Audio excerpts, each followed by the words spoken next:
Hi Ione, hi everyone. I'm Gina, the senior editor of Polyester. And I'm Ione, the founding editor-in-chief of Polyester, and this is the Polyester Podcast, a feminist pop culture podcast dissecting the discourse on a weekly basis. Before we start, if you're a fan of this podcast, please make sure to like, rate, subscribe and review. And if you really love us, you can sign up for a podcast membership where you can join our WhatsApp chat, get access to our research each week, and get on our Instagram close friends for only £3 a month.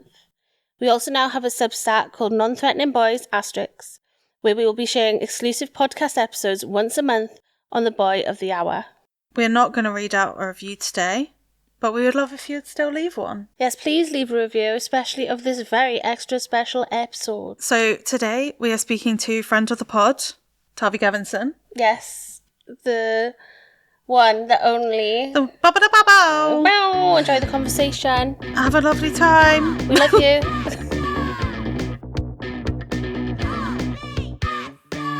Hello. Hi. That was the craziest hello I've ever said in my life. Hi. How are Hello. you? I'm doing well. How are you guys doing? Fine. Sure. Really trying to... I hate the word fine. Yeah, Gina just moved to London, 6 months ago now. But she hates how everyone in London says fine. Like, she thinks it's rude. It is rude. As opposed to saying good or being honest. I think when people are like you'll just tell them something, be like, okay, fine, and then they'll carry on talking, whereas I'm used to being like, oh, brilliant. That's great. Oh, yeah. Yeah, that's nice. I feel like I literally just try to mirror whoever. I'm like, is this going to be someone who responds well to honesty or to being like, good, let's move on? Yeah, I also wonder if, now we're saying this, if this is actually a me thing. No, because Siobhan was doing it the other day, and I went, Oh, okay. it must be the girls down here, because I lived up north for 12 years. Wow. Trying to work out if you can understand Gina's accent, Tavi. I'm just like, oh, you guys are British. You sound so smart. That's what we like to hear. Okay, so we are here to discuss, well, I guess a few things / generally chat. Would you like to start by telling us about Glimpses of the Moon? Yeah.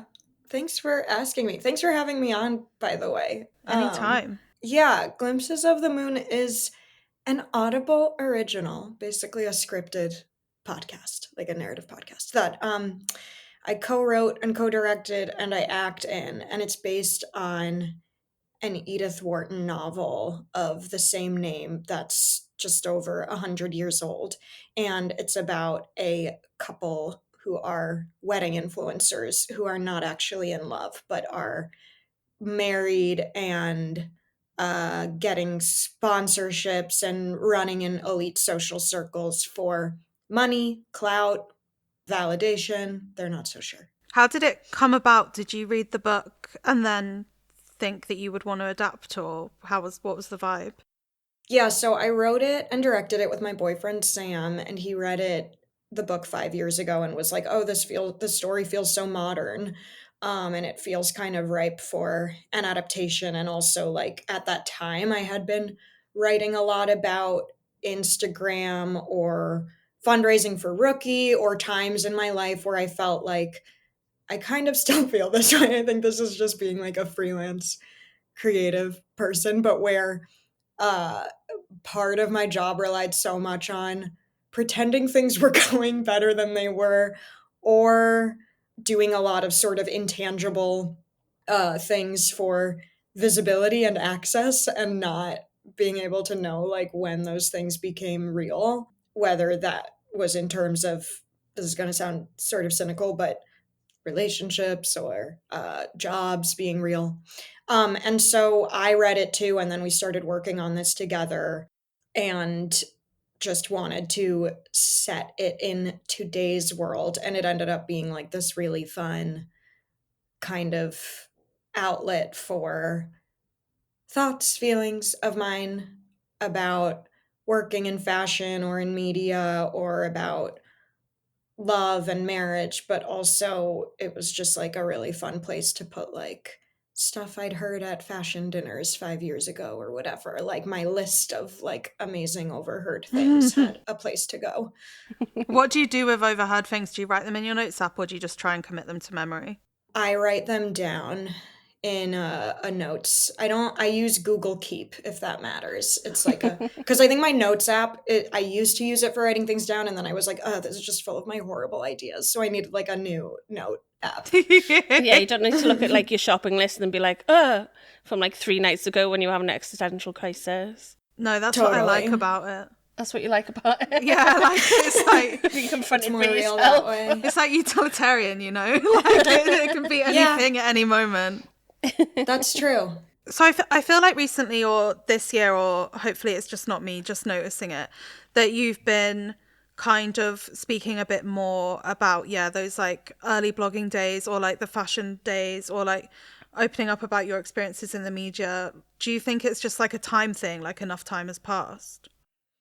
Yeah, I think probably a few years ago, I was processing more of it emotionally. Not that it's totally linear or that things don't still kind of come up and surprise me emotionally, but I feel like a few years ago, I was having more of a moment of just understanding how out of the ordinary a lot of that was, like, especially to experience at such a young age, which I think at the time I knew it was really extreme, but like it wasn't unbelievable because it was happening. And I think just being, I mean, I'm 28 now, so I just think being an adult and being in therapy and building one's life as an adult, like I think maybe if I had tried to publish things that were about it a few years ago, and I think some essays that I wrote were like, it would be more kind of, there would be more despair or more shock and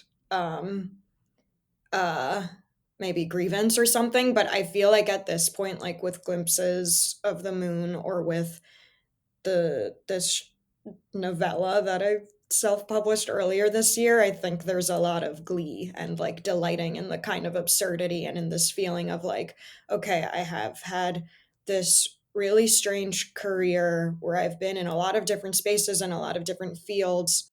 And I think I know these different vocabularies and modes of expression really well.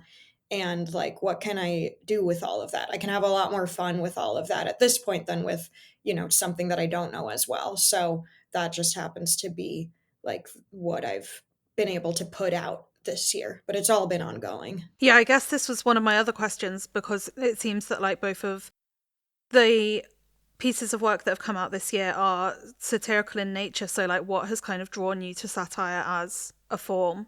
Well, such a good question. I think, well, for one, satire is the most legally protected form of fiction. I have learned that whether something is like a novel or a memoir, you can kind of be subjected to some of the same challenges. And that's not specific to like my zine or anything, but that's just what I've learned from trying to write different things over the years. So I do think there's, putting aside like what that means practically, I think artistically it's sort of freeing to know, it's satire. And in satire, kind of the more extreme, the better.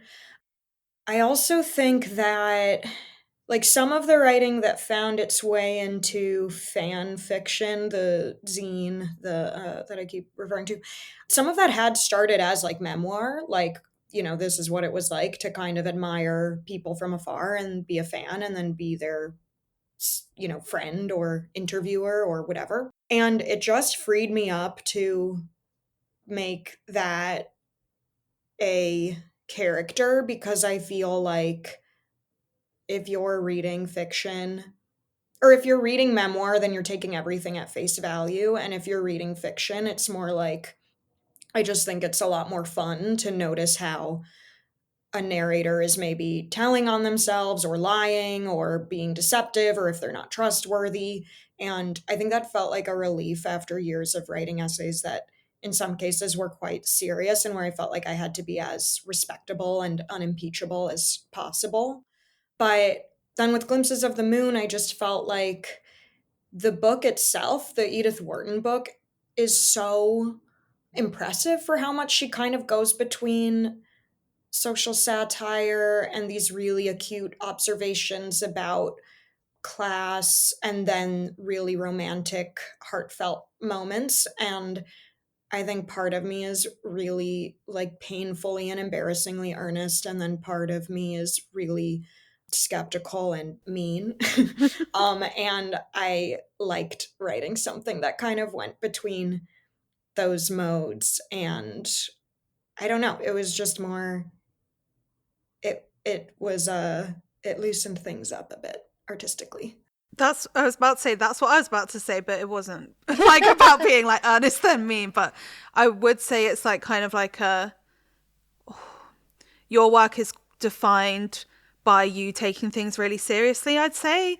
And like, it's not that satire doesn't take things seriously, but it's kind of a different way into it than like Rookie, for example, which is like, you will take this seriously, or other essays, which, as you said, are like very seriously like exploring something. Tell us about Fanzine. I'm sure lots of the listeners would have already read it, but I also think, well, especially on this podcast, and in popular culture this year in general, we've spent so much of it talking about fandom. So it'd be interesting to hear your thoughts, like post Fanzine, but also of the fandom landscape that we're existing in now. Yeah, I feel like the last 3 episodes you 2 did, I kept being like, I have more questions. Like, I wanted to go back and forth with you because it felt so, obviously, they're all really up my alley. Yeah, so fan fiction is a zine, a novella, a work of satire that I self-published earlier this year online. You can read it online, you can print your own, you can order a copy. And it is in 3 parts. It's ostensibly about Taylor Swift, but it's about many other things too. And the first part is music criticism about her and her sort of, making meta narratives out of her songs and out of her life, tying it to her career. And then the second part is kind of like a confession where the narrator is like, oh my God, it's crazy. I was trying to be a critic. The truth is that I know her, I knew her, we were friends. What went wrong? And then she goes back and tries to understand her friendship with Taylor Swift. And the character's name is Tavi. And then the third part is epistolary, and it's an email exchange between the Tavi character and the Taylor character, in which Tavi tells her she's written a book about her, sort of, I guess, her version of writing a Taylor Swift song. And they kind of struggle for control of the narrative. Mm-hmm. I mean, I thought it was really interesting, and I read it all, like, literally as soon as I got your email. I think it was like 1 o'clock in the morning. I was like, what, I guess, because also I know that you like said when we spoke about it before, I think that you kind of wanted to be low-key about publishing it at first. Like, how have you found the reaction to be, and like what made you want to self-publish, I guess? Or was it just like a you had to self-publish it vibe, if that makes sense? Yeah, I mean, part of it was practical. It's like way too long to be a short story in a magazine. It's like 19,000 words, but also it's, and I didn't want to deal practically with like a publisher and the wait time and, the institutional process of publishing like a small book, especially because the subject felt so live, and like Taylor is constantly like putting out new things, and I just wanted to do it. And then my friend Matt Wolf, who is an amazing documentary filmmaker, who I feel like your listeners and readers probably know his films, he was like, do it as a zine. Like, it sounds like it's in the spirit of a fanzine. Like, you should just self-publish it. And that's, then also that might take care of some of the weirdness you feel around, publishing something that, even if it's ultimately fiction and it's kind of I hope, it's sort of a prank. You're not actually getting access to the real Taylor Swift in it. I still felt like a little murky about exploiting public knowledge that we had known each other, even though the conceit is ultimately like you think you're getting access to the most famous woman in the world, and then you actually don't know what's real. Sorry if you can hear my dog barking. Yeah. Okay, I think she's stopped. Where were we? I just was done, but I was saying why I self-published it. And I guess like I've lost my train of thought. Gina? About self-publishing, or just Just general, you can go wherever you like. go rogue? I really like the bit in Glimpses of the Moon where they someone gives a quote being like, the nouveau riche isn't a thing anymore, like rich is just rich again. And I wondered if that was in the source material and like we've all just come full circle, or if that's something that you added in. Yeah, so the book was written at a time where Wharton was playing with new money and old money. Oh, there goes my dog again. Um, and so we were thinking about that in terms of like legacy media and this kind of class of, I guess you might say, nepo babies, or I've like been working in fashion or media since I was really young, and especially when fashion blogs started, it felt like there was a really stark line between like the fashion establishment and digital media and bloggers, and this idea of like, who are all these people who didn't like uh, work their way up or whatever and are suddenly here at Fashion Week. And I felt like, okay, but the irony of all this is that you're not working your way up if part of why you're here is like your family connections or whatever. So, and no judgment. It was just like, we're talking about the fashion world, like it's already not a meritocracy. So I think part of what we were doing, setting the show also in 2021, was like this moment where like it feels like the fashion world has just had to accept digital media and influencers and making things more and more that actually exist for the internet and not like such exclusive in-person spaces. And I think part of what's happened in that sort of kind of erosion of this idea of some like unimpeachable, cultural empire of like inherently important people or whatever. Part of what's happened is also that, oh my God, I'm getting lost in my own thoughts. But basically, even people who maybe before, this is what they say in the show, would be like, oh, I don't like using Instagram is tacky or whatever, just kind of have to more and more. Or else they want to. I mean, there are a lot of really wealthy people where I'm like, you could just live a private life and like enjoy your life. I don't know why you also have an Instagram persona, or like an influencer persona, and yet they do. So I think like some of the whatever that kind of snobbery was when like I had my blog like 15 to 10 years ago. I think a lot of that has changed partly out of necessity. Like a lot of those, fashion labels or like legacy media brands like depend on the internet a lot more.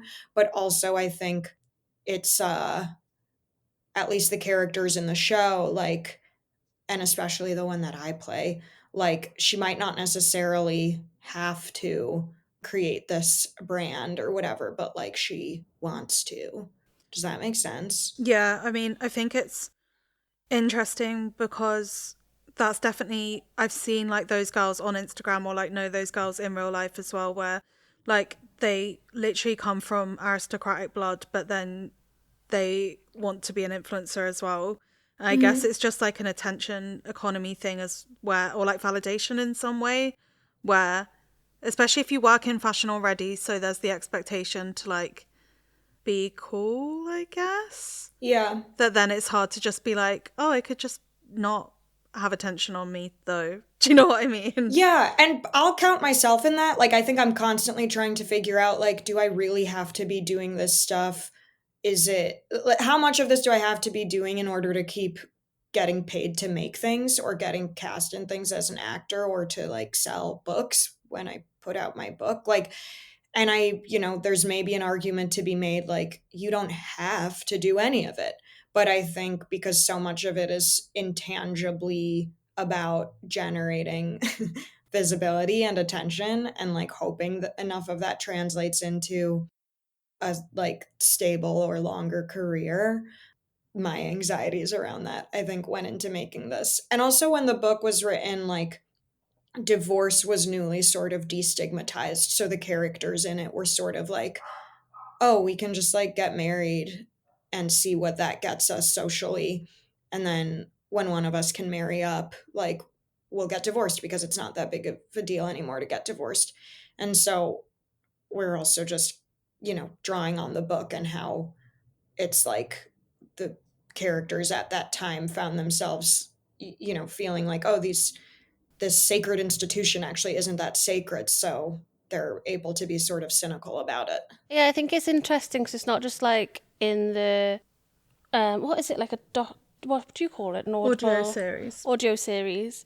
In the series sorry, in the series I think it's interesting as well because it's not just the struggle of like old and new institutional wise, but also in form. Like they just keep arguing about like what classifies as writing, because she's like, you're not doing any writing because you want to be this kind of upper echelon of writer, whereas I'm spending all my days just writing so we can have time for you to write. It's such like a snake eating its own tail.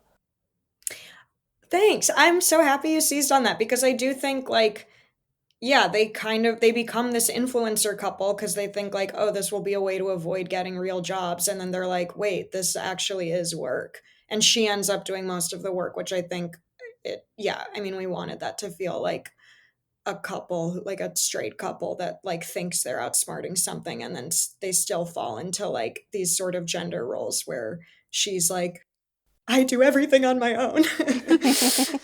That's what everyone says about like Nara and Lucky Bluesmith, right? And like all the other trad wives, because they're like, well, the like girl boss spin on the trad wives recently is like, oh, why are you calling them trad wives when like they're the breadwinners and like making Oh my God. making the money, like they're the ones doing the content all day every day. And it's similar in, have you watched any of Secret Lives of Mormon Wives on Hulu? It's literally all I've been speaking about for like a month. Yes. but they're exactly the same. It's like, we're the girl, well, like obviously also I'm not putting them down because they are actually genuinely supporting their families doing this, where it's like the men just have like jobs, and then the women are making like 60 grand on a post for TikTok or whatever, but then the men are trying to be like, you can't go to this, like they want to go to Chippendales and they're like, you can't go to Chippendales, it's disgusting. And she's like, well, I'm making all the money, so what the fuck is wrong with you? It's like, yeah, strange. Oh my God, so much has changed in the time we started working on this that I'm just like delighted at like I wouldn't have really known about that because I have not really delved into that world. But also, Gina, what you're saying too, like it's like the husband in the couple fancies himself like a serious writer, but he like can't get started. And then she's kind of like, well, I'm their Instagram captions, but I am writing. Like I'm actually able to like, I'm just affirming that there is that other kind of like he, has his own kind of snobbery around like his own snobbery around legitimate expression or whatever. Like not that I think what she's doing is the same as like obviously it's really cynical, like she's just making, or it's a means to an end, like she's making like sponsored content and stuff, but I guess the point is that is still work. It's not just like, oh, you just live your life on camera. I think it's such a gendered thing as well, where men are like, that's not a real job, I actually do real jobs, or like, that's not real writing, that's personal essays, or like, that's blah, blah, blah. Whereas like what I do, I'm the next Hemingway, and you're like, oh gee, give it a, but you've not done anything, so where's the superiority complex coming from? Yeah, I mean, that's probably like two sides of myself. Too. Like being like, I need to be taken seriously as like a quote real writer, and then being like, yeah. The I half think of the these like zine hit came tweet. out of that place too. Yeah. Me and Gina always talk about this though, because when like 10 years ago, I guess, we both worked doing shift work for Bustle, when it was like literally content farm vibes, like you log in, you're online for 8 hours, you have to write 8 articles and then log off. And that stuff does teach you like the bones of writing, like, and it teaches you discipline and all of this stuff. And I always say like, I always say it's not that profound, but it's good to know how to write a really good caption. Like it helps you learn how to write. Yeah. Totally. I also like I have spent more time on like a caption than like my own than, writing something like if you give me an hour, I can give you a lot of let's say I'm working on my book. I can give you a lot of material. It will take me that much time to perfect an Instagram caption. And that which is, why I'm like want to bleh. It's why I don't use Instagram that much because I'm like, why is this so hard? But I do think it's like that is a real skill and like cutting through the noise is a real skill, obviously. But it's also like I think the context can make it so challenging.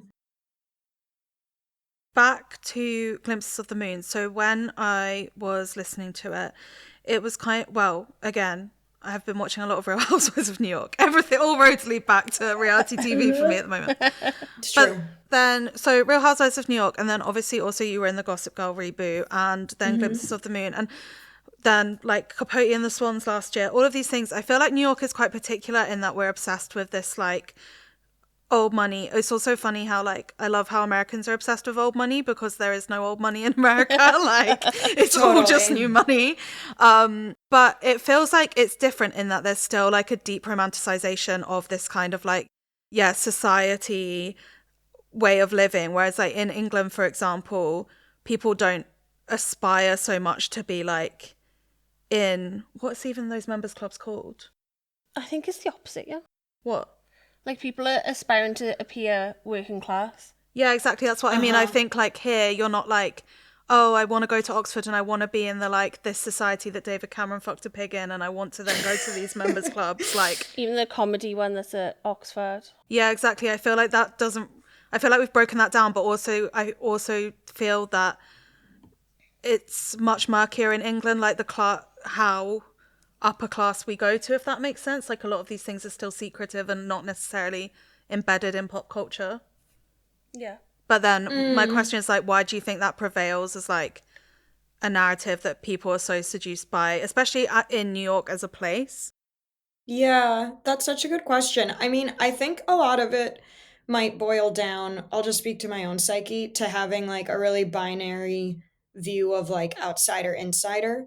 Like when I started working in fashion and media, it's like I didn't really have the phrase old money, new money. I mean, I think, read The Great Gatsby in school, but like, it's like I didn't really understand that, like, wherever the real levers of power are, those people are hidden.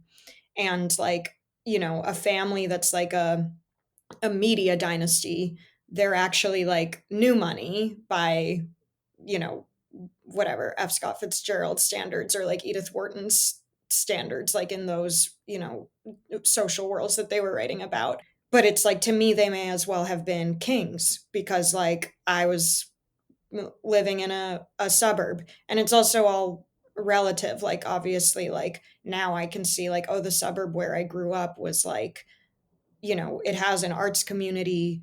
It has like its own kind of versions of like prestige and culture, like and yet the way I was written about a lot when I was growing up was like she's from rural Illinois.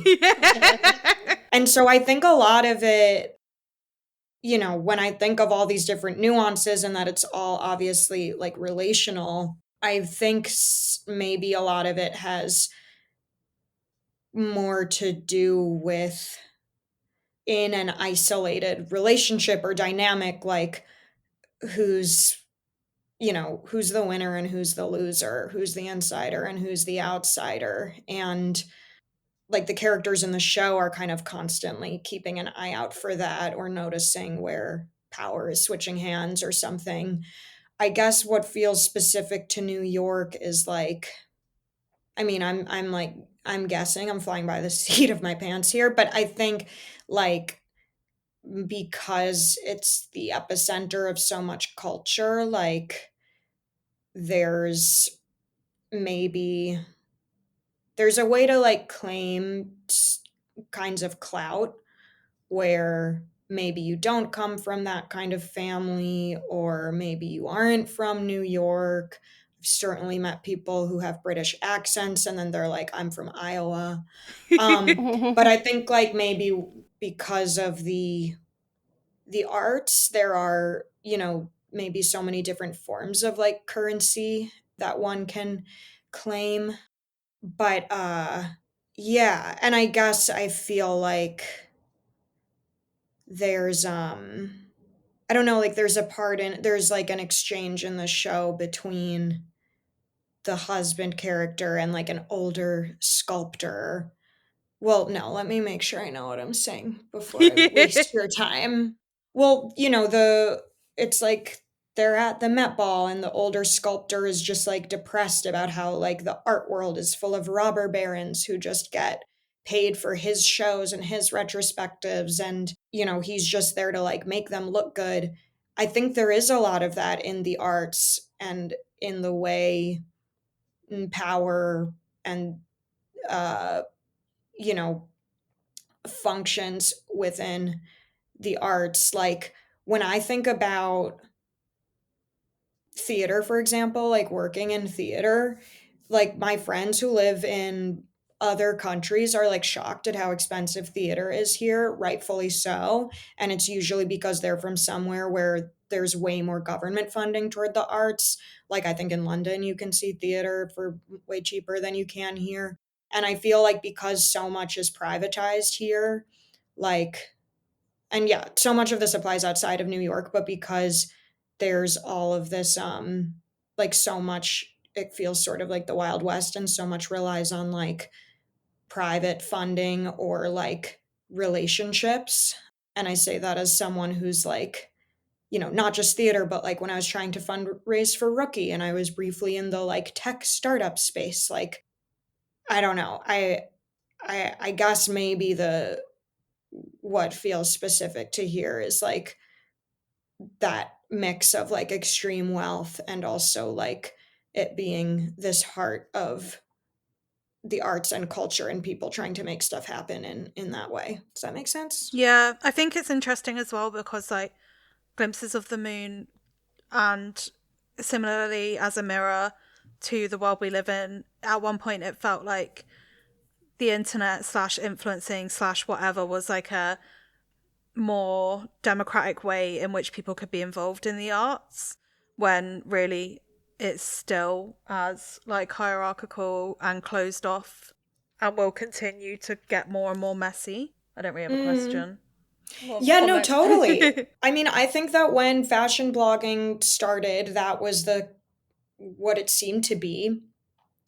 But even then, it felt really obvious to me, like, okay, but whatever biases that like readers and audiences have, like those will just recreate themselves in who's popular and who's not. Or I mean, it's still different from when like, you know, a few magazines decided who took up people's like attention all the time. Like it's obviously all a lot more saturated and spread out, and there are like all of these micro influencers and more kind of niche communities and everything. But I think there's obviously still like uh hierarchy, and also like tech more than anything, I think, determines the sort of attention economy and how attention is distributed. And that's obviously like now it feels sort of quaint to think like, oh, there were these fashion blogs that were such a big threat to like magazines or whatever. And now it's like, can you game an algorithm and get anyone to actually leave Instagram and read something? No, I think it's even still similar to that. Like, I feel like we're seeing a similar pattern of behavior where now magazines are like less intimidated by individual influencers slash bloggers slash whatever because they're so much part of an ecosystem. But then I feel like actual writers going to something like Substack is making legacy media shit themselves and trying to like adapt their own member models that don't work. Do you know, like as a form of funding? Well, it's a mess. Yeah, I mean, I know a lot of Substack people who are like, I would never go back to like trying to freelance for magazines. I also have a friend who writes a Substack who was like, I think writing has gotten, she didn't say worse, but she was kind of like, when you get an assignment from a magazine, you're like, you can be forced to like stretch yourself in a way that you're not if you're like, I'm my own boss and I write about what I want all the time. Obviously, like there's pros and cons to all of it, but I also think like going back to maybe fandom and what you two have been talking about on the show, like the way we use the internet is so, like, I feel like we are motivated by like when you're engaging with something, it's motivated by like one of three things. Like it's either like you like hate someone or something, you like want to fuck them, or you are like, this is my identity. Like you're like, this gives me like belonging and community. I mean, those are all pretty primal like needs and like feelings.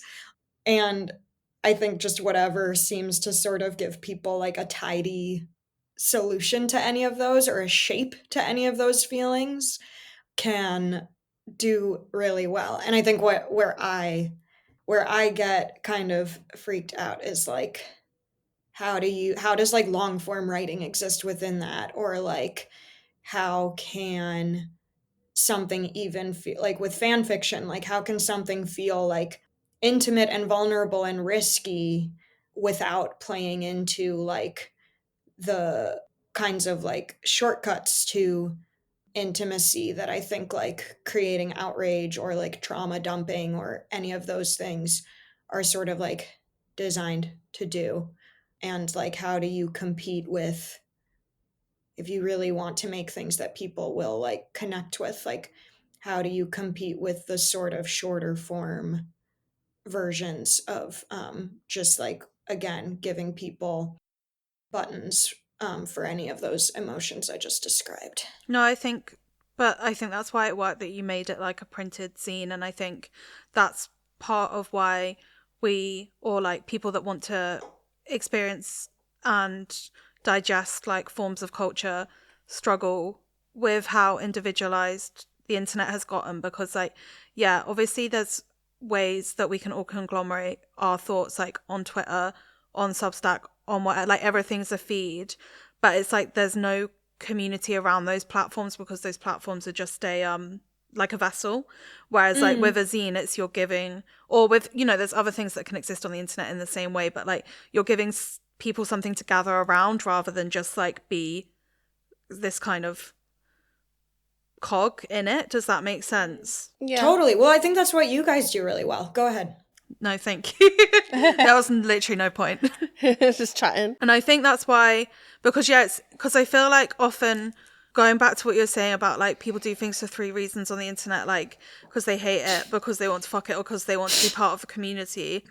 I feel like the hate thing, it's people just try and like scream into the void to then have someone scream back, but now the algorithms aren't built for screaming back. Do you know what I mean? It's just like a one-way loop all the time. Yeah, and also hate. I mean, people say anger is a secondary emotion, so whatever's underneath that probably comes back to the two others, which are needing to get laid or needing a sense of community. Also related.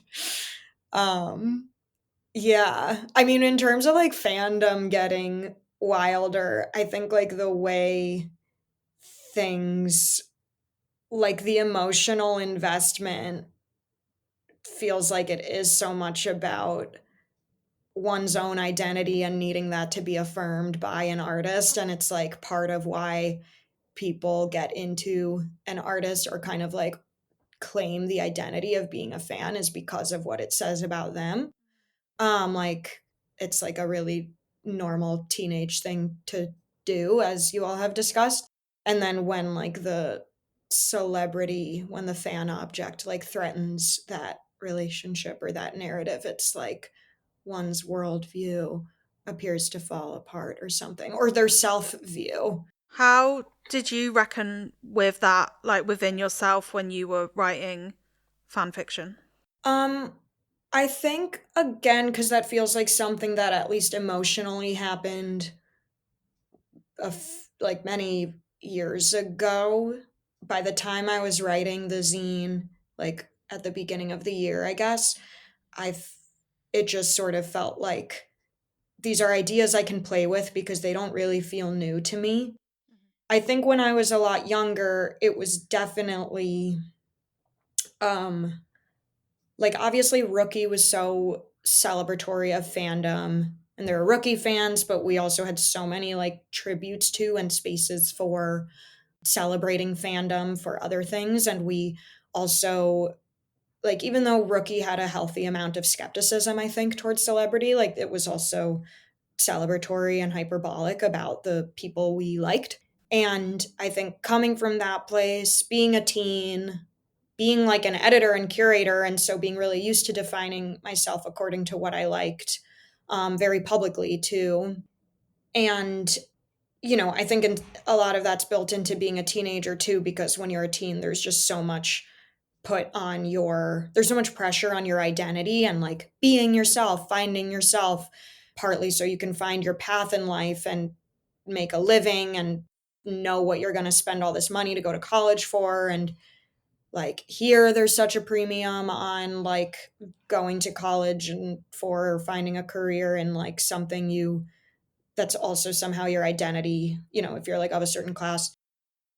And also as a teen, like you don't have like political power, but you have like you can't vote, but you have power as a consumer. So okay, so taking everything I just said about like why, you know, the premium that's on identity, and especially identity as it's defined by what you like when you are a teen, I had all of that going on, and then I was doing Rookie, and like I was myself like a huge, you know, fan of stuff. And so then to sort of enter a professional and social world where it was like my screen came to life, and then like the people I had admired from afar were like real people in my life. I think that was really painful, or partly disillusioning. Like, not that it was all bad, but it's just like the things that were hard, I think were really hard in part because I was young enough to have been really idealistic, and maybe normally you would have like I have other friends who work in the fields that I work in, and maybe at some point they had like a disillusioning experience of someone they had admired, but they were like 30 by then or something, you know. So I just think having been like, I look back and I'm like, I mean, I think this is in the writing in fan fiction where it's like Taylor didn't really do anything. Like, the character of Taylor doesn't really do anything or do anything wrong. It's just that she's a human being, and that's like intolerable to the Tavi character who's like, but wait, I need you in order to know how I feel about myself and the world. Like, I need you to be like a mirror for me, and otherwise I don't know like if I belong or if I'm okay or if I'm not, or whatever. So I think by the time I was actually writing it, it felt sort of reckoned with, and it could be kind of a source of comedy. Yeah. I think as well, I don't know, I guess what I see in a lot of the fandom stuff on the internet that's existing right now is it just seems like a lot of it is this kind of regression or arrested development where people do seem to be going back to that like needy teen where it's like, oh, I need this or else I'm not a person, and that we're kind of enabling that on a wide level. Yeah, say more about that. How we're enabling it. I want to hear more about it. Well, I think we're just enabling it by it existing. Like because people don't shut anyone down. Like we kind of just, do you know what I mean? Yeah, and also We kind of affirm everyone's feelings on the matter. Like we allow like all these micro conversations to happen all the time that are like, is X person queer baiting? Is it inappropriate for Y to dress as like a certain drag queen? Is it bad that like Z did this thing? And it's just like, why does it matter to you at the end of the day? And then yeah, we allow that, like, and we also, because now we allow like, because fans have so much more of a space in the conversation, like it's this two-way street that me and you have spoken about on the podcast before.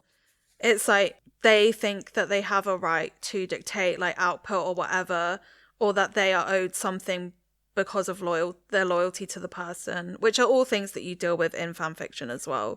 But I think you can just say it to anyone now on the internet, so then even if that person exactly doesn't speak back to you, 10 other people that probably are feeling similarly do. So then it's just this enabling on like a mass scale of like kind of the most immature of our feelings, which we can all still have. Like having those feelings as an adult isn't bad, but it's just like we haven't really kept them in check. Yeah, I think Yeah, totally. negative feelings are just way more affirmed now. Like even like evil ones, like there's, if you just go be like, if you got wrong, if it feels like Batman or something, like you get wronged and then you can go be an incel, or you can go be like a Red Scare fangirl or something like that. Do you know what I mean? Like you can't, like you can be as purely negative as possible and you still have that community for you to like find and like take part in.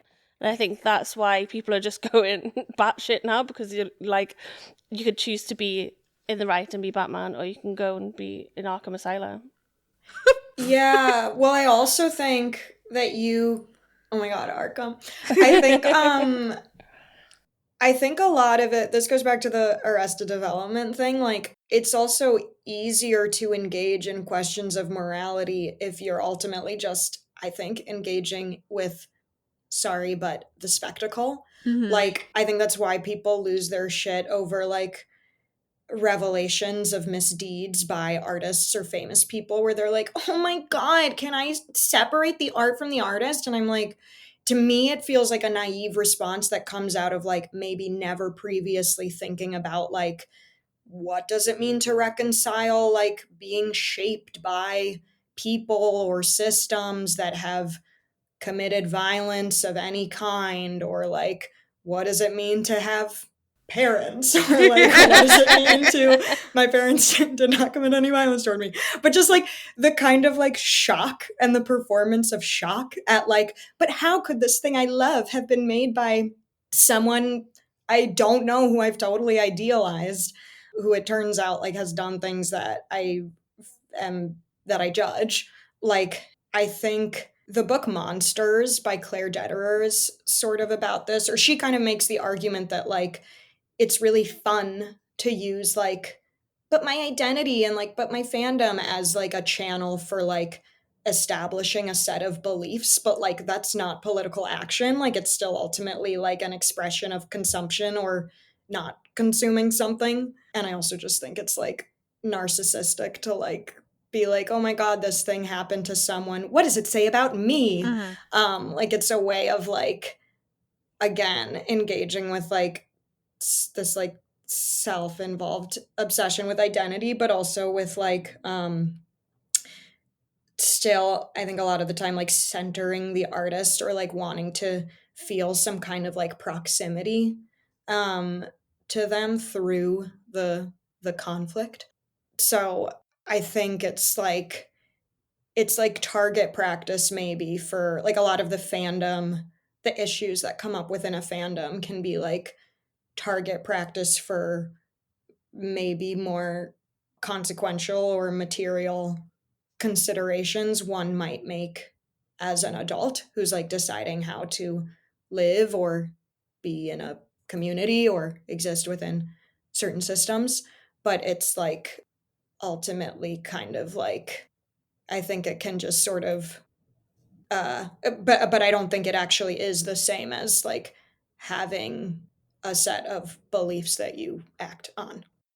No, I agree. I think it's like all heightened this year, particularly by the fact that you guys have an upcoming election as well. And I feel like also we just didn't really, like, we do see that in England, but it's like I guess we don't have celebrity on the same scale where it's like, oh, Rita Ora is voting Tory, we hate her. No, oh my God, whenever I'm in America, I'm like, Lady Gaga's in the fucking advert. What are you on about? Like, all our adverts are full of like the C-list celebrities. Like, you just wouldn't get like Hugh Grant flogging something over here.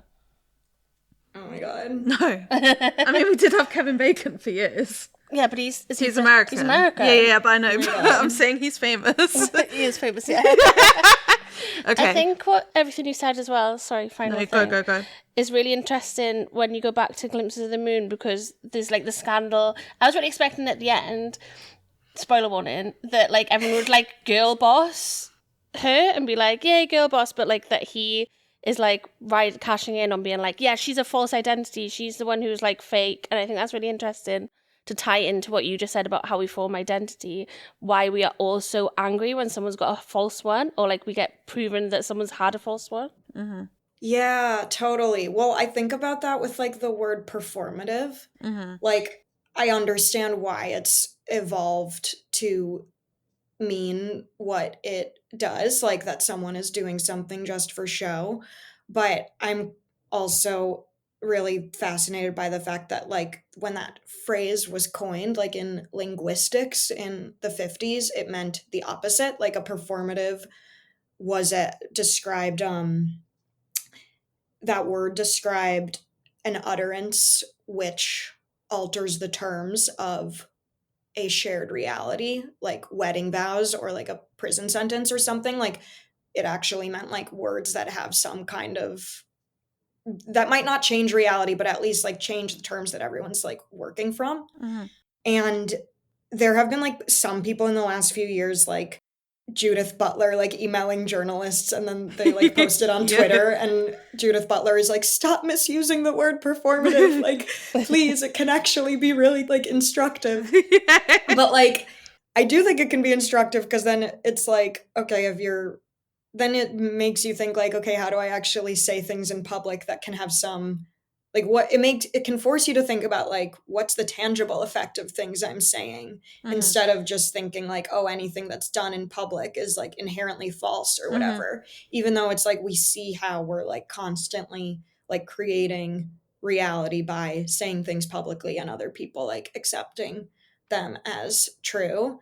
And so like the, yeah, I feel like where I'm at is kind of like, how do I use the internet in a way, or make things that I share in a way that like creates a change Yeah. in my life, instead of just being, it's also kind of like setting people up to fail, to be like, do things in public but don't be performative. It's like being like, go on stage but like don't perform, like. So yeah, I think there is like an obsession with wanting to like prove that people are being fake, quote unquote. And obviously like there are all, you know, like degrees and different lines with everything I'm talking about. And I also think like the quote unquote performative critique is like very worthwhile when it's leveled at like people with serious political power, or like a corporation doing something that's obviously more for show or what have you. But I feel a little like bummed at how much it's kind of like, the way that we like level that at each other feels like an expression of like an eroded social contract, where you're just like, I'm going to take everything in bad faith, because like there are just so many good reasons to believe that people are just self-serving or what have you. Yeah, and I think a lot of it kind of loops back to what you were saying right at the beginning, where you were like, how we spend, I mean, it's just like the most basic expression of Instagram, I guess, like how we all spend a lot of time making it seem like things are going better than they are, or you're like making more money than you are, or you're doing this. Like, I feel like that's all just this, like we level the same suspicions at people that we fear in ourselves when it comes to like the internet and social media. Totally. Like, I've seen people tweet like, if you're saying this thing is performative, that's because like if it was you, it would be. Whether that's like, you know, I think, which I think is, can be especially astute when it comes to like expressing solidarity with a political or social movement of some kind. Like, I find that kind of sad, where I'm like, wow, the only way you could possibly imagine someone speaking out about this is if they were doing it just to look cool. Like, it isn't at all conceivable that like this matters to people or whatever. But again, it's all within a context that feels like so corrupted anyway. So I also really understand being like skeptical. Should we wrap? Yeah. I'm like, what could be? There is no end to this conversation. Like, I know. there's It's no so way. Is there anything else you wanted to talk about? No, it's just so fun to be able to like. I'm like, okay, those are all the thoughts I had listening to your last 3 episodes. Come on, every month we can do Yeah, like an please. extra one where it's like, and now Tavi says what she thinks.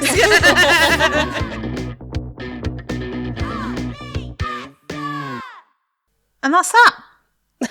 That's that. That is that. Thank you so much. That is what it will always be. Thank you so much for joining us, Tavi. Yeah, thank you so much. It was so great to finally actually be face to face. Kind of. Sort of. Well, thank you to Seaham as well for your Sound tech and abilities. Thank you for Charlotte for being on set.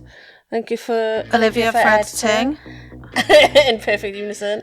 And thank you for listening. We'll see you next week. Bye. Bye.